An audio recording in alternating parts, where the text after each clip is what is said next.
Agar biz qadimgi o'sha bayramlar singari Navro'zni paydo bo'lishi to'g'risida ko'plab olimlarning fikrlari bor, ko'plab tadqiqotlar olib borilgan.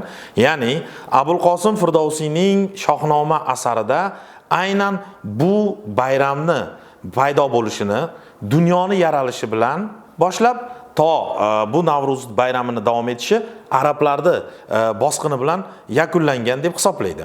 Va bu bayramni nishonlash ham o'sha bu yerlarni egallagandan so'ng Navro'z bayramini nishonlash to'xtagan.